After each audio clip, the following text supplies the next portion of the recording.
Hoje fiquei com a responsabilidade de trazer a palavra do Senhor para nós esta noite, amém?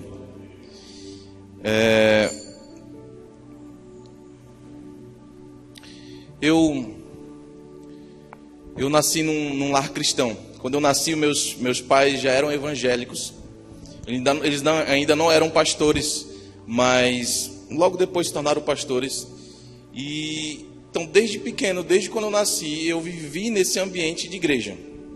O que eu quero dizer com isso? Sempre quando tinha alguma situação dentro da igreja, seja reunião, culto de celebração, vigília, tudo, conferência, meus pais sempre iam e sempre me levavam, nunca me deixavam com ninguém. Desde pequeno eles sempre me levavam. E eu sempre vivi neste ambiente de igreja. Eu cresci praticamente dentro da igreja. Eu lembro que sempre quando meus pais me levavam, independente da hora que terminasse lá, eles ficavam até o final. Eu lembro que, na época, a igreja tinha aqueles bancos que eram compridos, né? Não eram cadeiras nem poltronas. E às vezes, quando estava muito tarde, eu deitava nesse banco e dormia, literalmente dormia dentro da igreja. E sempre foi assim, desde criança, o meu irmão também, da mesma forma. E sempre eu cresci ouvindo histórias de milagres, eu sempre cresci ouvindo histórias de avivamento. O pastor Júnior, nas ministrações anteriores dele, falou sobre avivamento, e isso sempre chamou a minha atenção. Sempre chamou a minha atenção essas manifestações do poder de Deus, tanto no avivamento, né, e trazendo milagres da manifestação do Senhor também. E isso, sempre ouvindo essas histórias bíblicas mesmo, de milagres, como da mulher do fluxo de sangue, de Jairo, da filha de Jairo, do cego de Jericó. Sempre eu ouvi essas histórias e eu comecei a estudar também sobre elas. E algo que me chamou a atenção em comum é que eles criaram um ambiente de milagre deles. Sabe, muitas vezes o Senhor ele vem até nós e derrama do seu poder sobre nossas vidas. Mas por muitas e muitas vezes somos nós que temos que ir até o Senhor Jesus Cristo. Somos nós que temos que ir até o Senhor. Se nós olharmos para a mulher do fluxo de sangue, nós vamos ver que esta mulher, ela soube que Jesus estava naquela cidade e ela saiu da sua casa e foi ao encontro de Jesus. Ela enfrentou a multidão, mas foi ao encontro de Jesus. Ela dizia: se eu apenas tocar na orla do manto do Senhor Jesus Cristo, eu serei curado. Jairo soube que Jesus estava na cidade também. Jairo era um dos principais da sinagoga e foi ao encontro de Jesus, pedindo para que Jesus fosse até a casa dele, curar a sua filha que estava muito enferma, ao ponto de morrer. O cego de Jericó, quando soube que Jesus estava passando, ele começou a gritar: Jesus, filho de Davi, tenha compaixão de mim, tenha misericórdia de mim. E aquelas pessoas que estavam ao redor dele falavam assim: para de gritar, quando que Jesus vai te ouvir? Fica na tua, fica quieto. Mas quanto mais as pessoas falavam, mais ele gritava: Jesus, filho de Davi, tenha misericórdia de mim. Então nós vemos o ponto em comum, que essas pessoas foram ao encontro de Jesus. Essas pessoas criaram um ambiente de milagres. E eu quero trazer como tema para esta noite: provoque os seus milagres. Nós vemos também os discípulos de Jesus, quando estavam bem distantes da margem, Jesus foi até o encontro deles. E quando os discípulos souberam que era Jesus que estava andando sobre as águas, Pedro falou: Senhor, deixa eu ir aí contigo. E Jesus falou: pode vir. E Pedro literalmente começou a andar sobre as águas. Apesar de que em algum momento ele começou a afundar, porque veio as ventanias, os ventos fortes, e ele se desesperou por causa disso e começou a afundar. Mas ele tomou a atitude de pedir ao Senhor: Senhor, deixa eu ir aí contigo também. E ele começou a andar sobre as águas também. Em Hebreus capítulo 11, versículo 1, fala o seguinte: ora, a fé é a certeza de coisas que se esperam, a convicção de fatos que não se veem. Vou ler mais uma vez. Ora, a fé é a certeza de coisas que se esperam, a convicção de fatos que não se veem. A convicção de fatos que não se veem. Quando Paulo estava falando disso, a convicção de fatos que não se veem, Paulo estava falando dos nossos olhos naturais. Aquilo que os nossos olhos naturais não conseguem ver. São convicção de fatos que os nossos olhos físicos não conseguem ver. Então, com quais olhos que nós devemos olhar? Com quais olhos que nós devemos olhar? Em 2 Coríntios, capítulo 4, versículo 18, Paulo mais uma vez fala: não atentando nós nas coisas que se veem, mas nas que não se veem, porque as que se veem são temporais, e as que não se veem são eternas. Mais uma vez, ele falando que as coisas que nós estamos vendo, isso que você está vendo aqui, são as coisas terrenas, são aquilo que os nossos olhos naturais são capazes de ver. Mas Paulo estava falando para nós não estarmos atentos a isso, estarmos atentos àquilo que os nossos olhos naturais não são capazes de ver, porque isso é eterno. Isso é eterno. Então, dá para nós entendermos que a fé, ela tem os seus próprios olhos. Que nós devemos olhar com os olhos de fé. E com os olhos de fé é aquilo que os nossos olhos naturais não são capazes de enxergar. Mas os olhos de fé são os olhos onde nós vamos ver o poder e a manifestação do poder do Espírito Santo de Jesus Cristo. Certa vez ouvi uma frase que diz assim: prefiro enxergar com os olhos da fé, que são capazes de enxergar o poder de Deus. Prefiro enxergar com os olhos da fé, que são capazes de ver a manifestação do poder de Deus. Em Hebreus capítulo 11, versículo 3, mais uma vez Paulo fala: pela fé entendemos que foi o universo formado pela palavra de Deus, de maneira que o visível, isso que você está vendo, veio a existir das coisas que não aparecem. Que o visível veio surgir a partir do invisível. Então nós entendemos aqui que existem dois mundos. Um mundo que é visível, que é aquilo que nós estamos vendo, mas existe também um mundo invisível, um mundo espiritual, um mundo sobrenatural. E esse mundo sobrenatural, este mundo espiritual, ele é tão real, mais real que o mundo visível, que o mundo visível, ele veio do mundo invisível, veio do mundo espiritual. Não sei se vocês estão me entendendo. O mundo espiritual, ele é tão real que aquilo que nós estamos enxergando aqui foi criado através dele. E o que Paulo está falando, que nós devemos enxergar com estes olhos, os olhos espirituais. Quando nós queremos dar passos de fé, nós devemos enxergar com os olhos da fé, com os olhos espirituais. Não enxergarmos simplesmente com os nossos olhos naturais. Aquilo que nós estamos enxergando aqui agora, aquilo que é palpável, aquilo que nós estamos vendo. A palavra de Paulo fala que é temporal, mas o que é invisível é eterno. Para você ter noção de que o mundo espiritual ele é tão real, lá em Daniel capítulo 10, versículo 12 ao 13, diz o seguinte: Daniel capítulo 10, versículo 12 e 13. Então me disse: não temas, Daniel, porque desde o primeiro dia em que aplicar-te o coração a compreender e a humilhar-te perante o teu Deus, foram ouvidas as tuas palavras, desde o primeiro dia. E por causa das tuas palavras é que eu vim. Mas o príncipe do reino da Pérsia me resistiu por 21 dias. Porém, Miguel, um dos primeiros príncipes, veio para ajudar-me, e eu obtive vitória sobre os reis da Pérsia.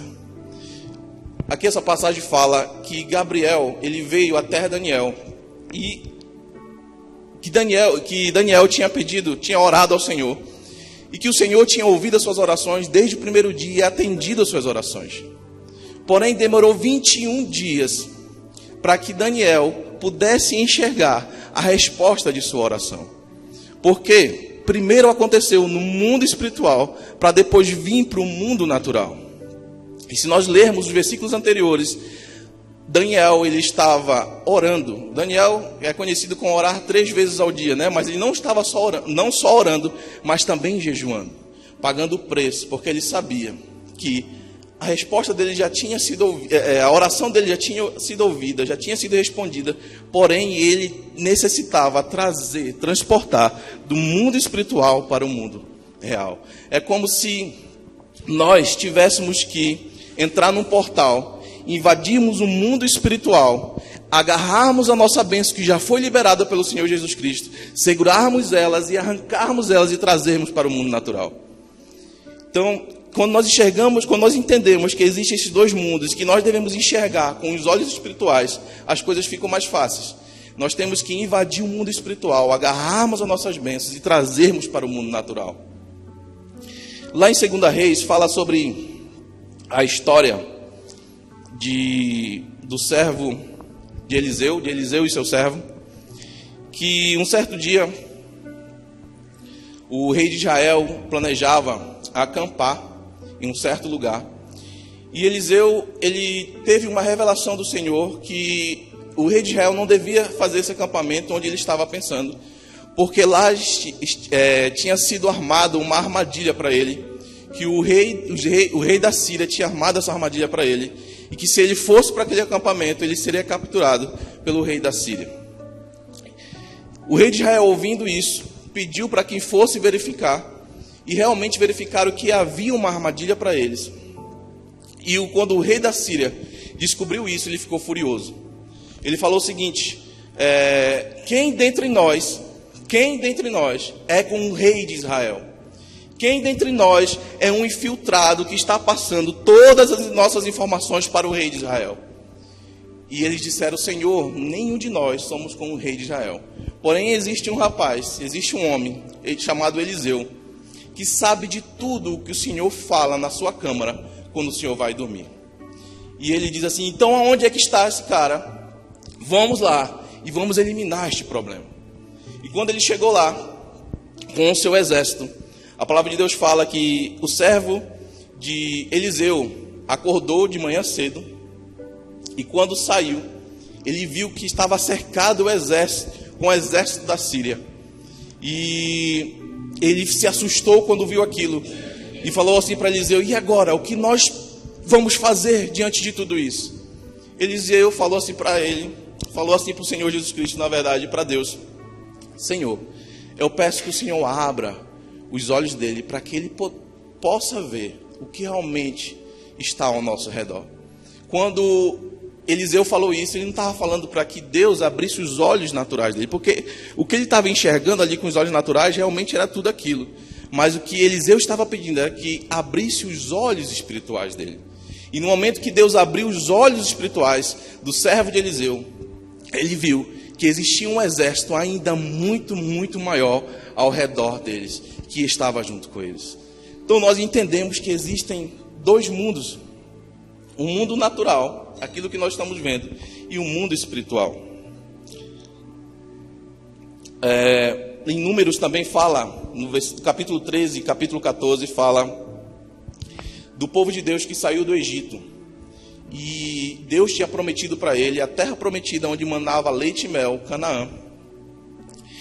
E fala que Moisés, ele separou 12 espias, o príncipe de cada tribo, para que eles fossem espiar a terra de Canaã, a terra prometida. Esses 12 espias foram, e a palavra de Deus fala que eles passaram lá 40 dias, e quando eles retornaram, 10 desses 12 espias falaram: realmente a terra é muito boa, a terra mana leite e mel, porém é uma terra de gigante, é uma terra fortificada por gigante, e nós éramos como gafanhoto aos seus próprios olhos. E eles enxergávamos a gente como gafanhoto também.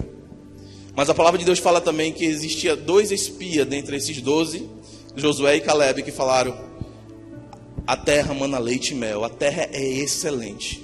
E se o Senhor prometeu, nós vamos possuí-la, nós vamos pegar para nós. Tem gigante? Tem, mas nós vamos devorá-los como pão. Sabe? Cabe a nós decidirmos se nós vamos olhar apenas com os nossos olhos naturais ou se nós vamos olhar com os nossos olhos de fé. Os nossos olhos que vão se sobrepor sobre as dificuldades que vão aparecer na nossa frente. Os gigantes que vão aparecer na nossa frente. Mas nós temos que olhar para aquilo que o Senhor já nos prometeu e entender que já está acontecendo no mundo espiritual. Cabe a nós nos teletransportarmos para o mundo espiritual, agarrarmos a nossa bênção e trazermos para o mundo natural. Certa vez, eu entendendo essas coisas, né?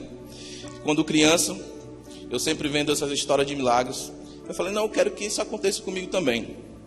E certa vez eu estava com febre, eu estava com a garganta inflamada, vômito, ânsia de vômito. E eu lembro que meus pais saíram, não lembro se foi para comprar remédio, acho que foi para comprar remédio. Me deixaram sozinho em casa, eu fiquei deitado na minha cama. E quando meus pais saíram, eu tomei uma decisão. Eu levantei da minha cama e comecei a andar na minha casa, da sala à cozinha. A cozinha era lá atrás, né? Da sala à cozinha. E comecei a declarar, não, eu declaro que eu estou curado. Eu tomo posse da minha cura. Eu creio que o Senhor já levou sobre si todas as minhas enfermidades, todas as minhas doenças, todas as minhas dores. E eu tomo posse da minha cura. E eu lembro que eu comecei a cantar e quando de repente a febre passou, a garganta inflamada sumiu, a vontade de vomitar desapareceu. Esse foi minha primeira experiência com um milagre próprio para mim mesmo. E isso acabou me impulsionando. Não, se isso foi capaz de acontecer, então coisas maiores podem acontecer comigo também. E eu sofria de um problema muito sério, com uma rinite alérgica. Era tão sério que eu não podia andar descalço dentro de casa. Eu não podia chegar perto de uma árvore, eu não podia chegar perto de uma madeira, perto de um colchão. Eu não podia porque eu espirrava muito, ao ponto que meus olhos inchavam, meus olhos fechavam de tão inchados que ficavam. Eu colocava gelo num pano e colocava nos meus olhos, passava o tempo todo lá em casa para ver se desinchava os meus olhos. Mas um dia eu falei assim, não, eu não aceito isso sobre a minha vida. E eu comecei a declarar também. Eu declaro cura sobre a minha vida. Eu tomo posse da minha cura por completo. E aquela doença, aquela enfermidade desapareceu. Nunca mais aconteceu na minha vida de meus olhos incharem, meus olhos fecharem de tão inchados que ficavam. Porque eu decidi tomar posse da minha vida. Eu decidi invadir o mundo espiritual, agarrar a minha bênção e trazer para o mundo natural. As nossas bênçãos já foi totalmente liberada no mundo visível. Tudo acontece primeiro no mundo invisível. Então, quando nós decidimos entrar no mundo espiritual, no mundo sobrenatural, é agarrar nossas bênçãos e trazermos para o mundo natural, as coisas começam a acontecer. Você não só vai enxergar mais com os olhos espirituais, mas vai enxergar também com os seus olhos naturais. Então, o primeiro ponto para nós gerarmos esse ambiente de milagre, para que nós provocássemos o nosso milagre, é enxergarmos com os olhos da fé. Entendermos que a fé tem o olho e que nós devemos enxergar com esses olhos. E o segundo ponto que eu queria falar é dar para receber. Dar para receber. Existe uma lei que tudo que nós formos fazer, seja ela bom ou mal, tende a voltar para nós, né? Não sei se você já ouviu, todo mundo diz, olha, o mundo, ele não dá volta, ele capota, ou só o mundo dá voltas, né? E realmente isso acontece. Eu lembro que quando eu era adolescente, coisa de moleque mesmo, e quando meus amigos eles aprontavam alguma coisa comigo, eu falava assim, olha, a sorte de vocês que eu sou crente, eu não posso me vingar. Porém, para o azar de vocês, existe uma lei, a terceira lei de Newton, que diz que toda ação tem uma reação. Então não pense que é vingança, é uma reação da sua ação. Claro que era brincadeira, mas tinha um pouco de verdade ali para eu me aproveitar. Mas lá em Lucas, capítulo 6, versículo 37 e 38, não julgueis e não sereis julgados. Não condeneis e não sereis condenados. Aqui é o próprio Jesus falando. Se você não quer ser julgado, então não julgue também. Se você não quer ser condenado, então não condene também.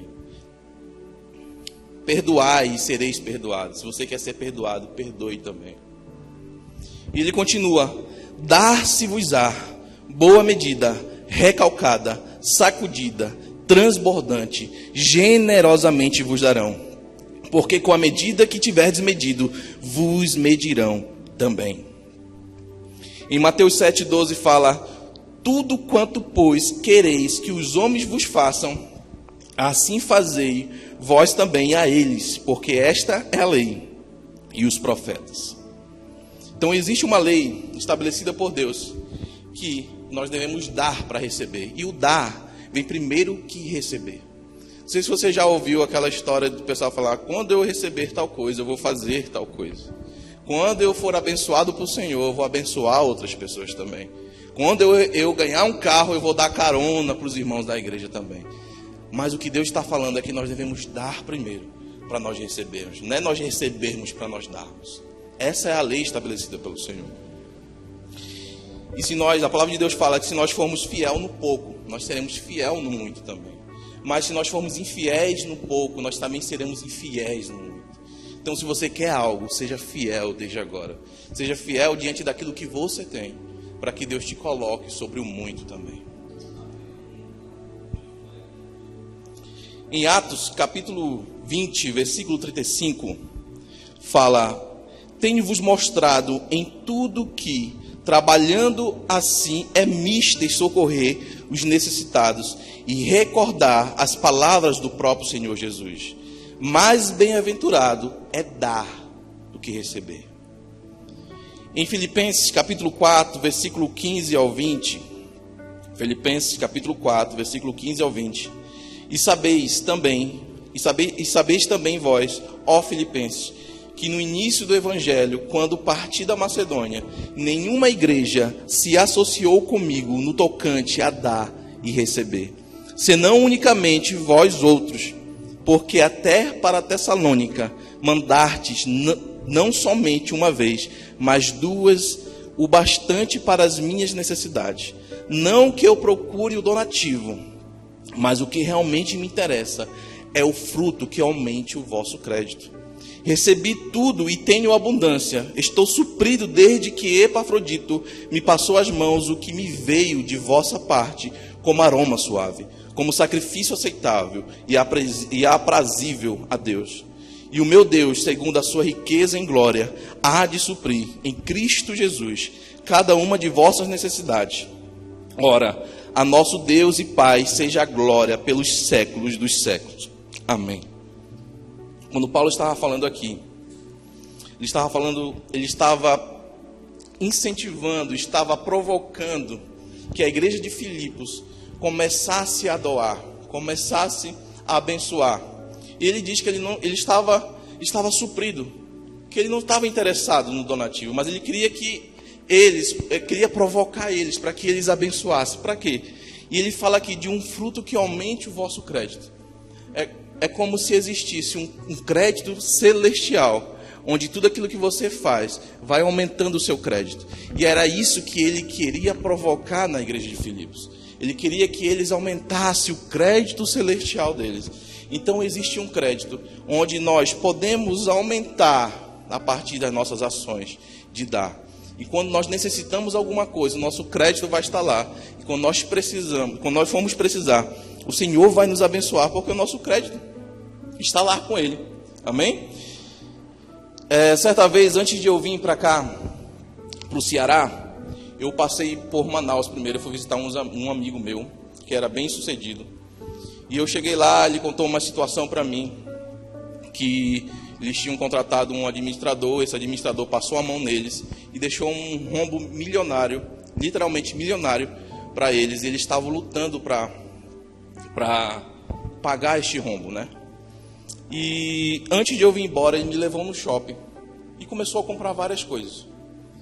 Comprou vários presentes e no final ele chegou assim: olha, isso aqui é para o pastor, isso aqui é para a pastora, isso aqui é para o Elise, isso aqui é para você. Eu falei: não, cara, não precisa. Não precisa, esse não é o momento de você gastar. Você está com uma dívida enorme aí. Você precisa economizar.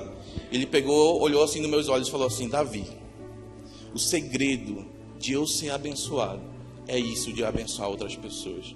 Se eu quero vencer, se eu quero conseguir superar esse obstáculo, eu devo continuar abençoando as pessoas. Então, por favor, não impeça de eu ser abençoado. E naquele momento foi meio que um tapa na minha cara. eu peguei, não, tudo bem, já não queria muito, né? Então eu aprendi com aquilo que para a pessoa ser abençoada, ela deve abençoar outras pessoas primeiramente também.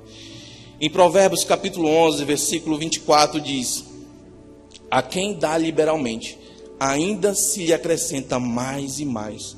Ao que retém mais do que é justo, ser-lhe-á em pura perda.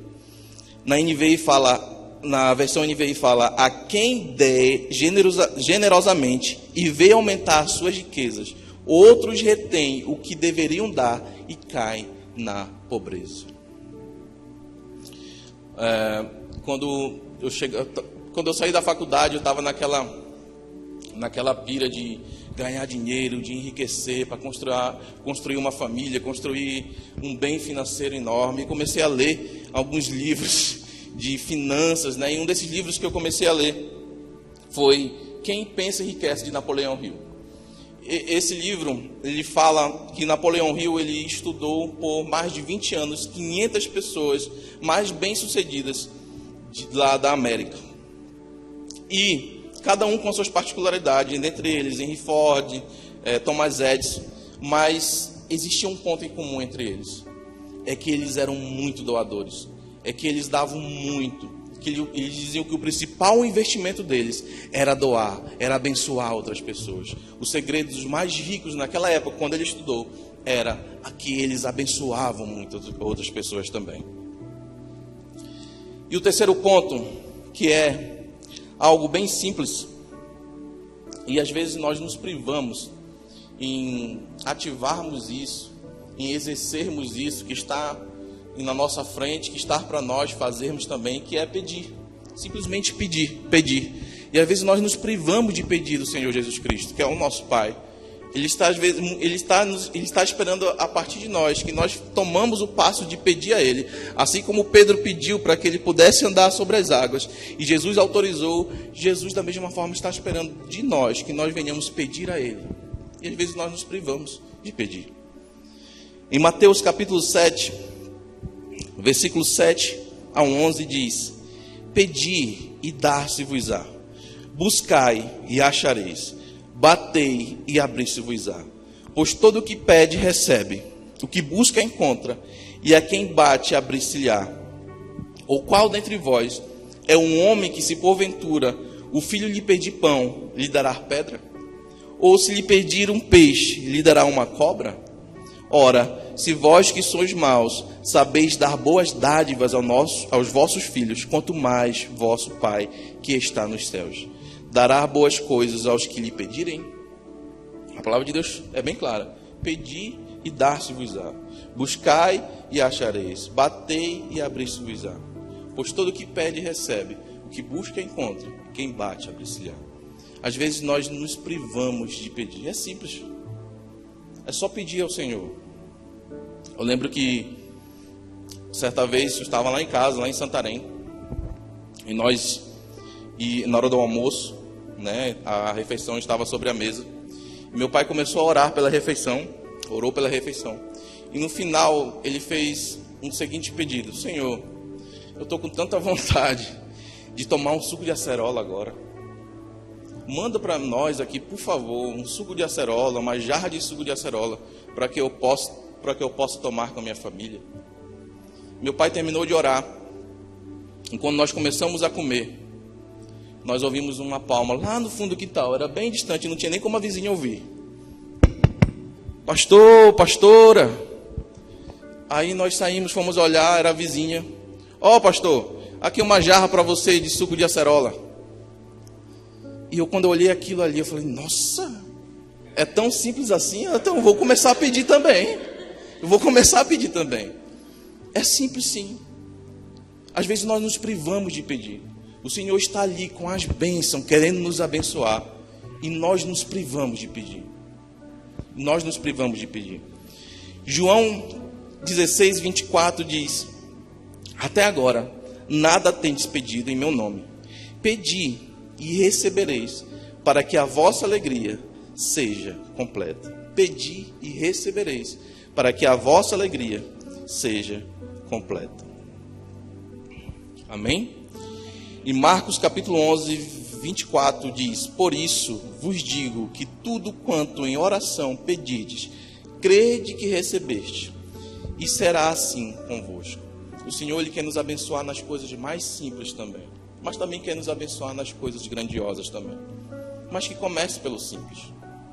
Certa vez eu estava em casa, procurando, não lembro o que era, mas é como se eu tivesse perdido o meu celular, deixado meu celular em algum lugar, e não encontrava, eu precisava para sair.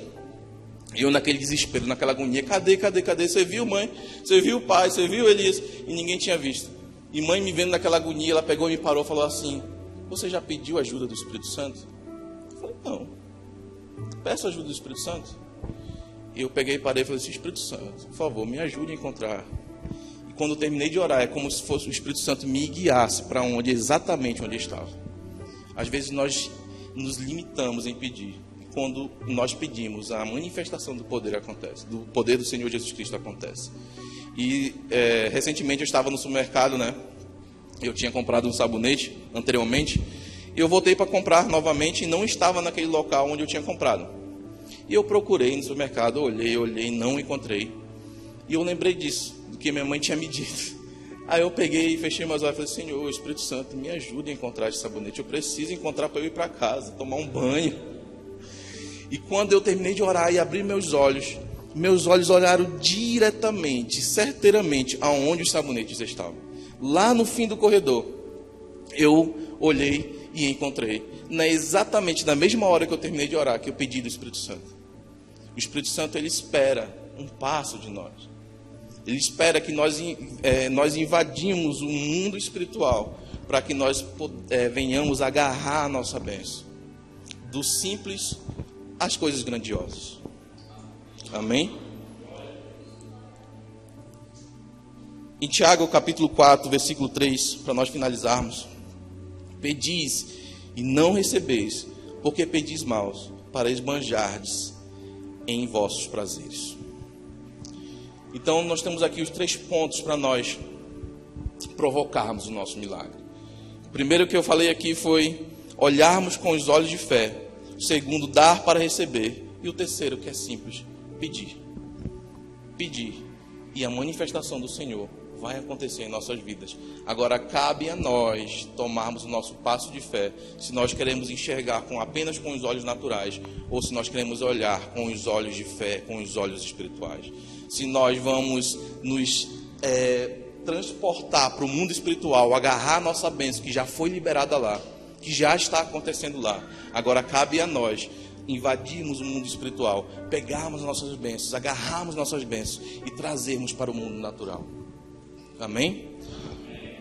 Glória a Deus. Eu agradeço pela oportunidade de trazer aqui a mensagem para nós esta noite. Creio que Deus tenha falado com você. Amém?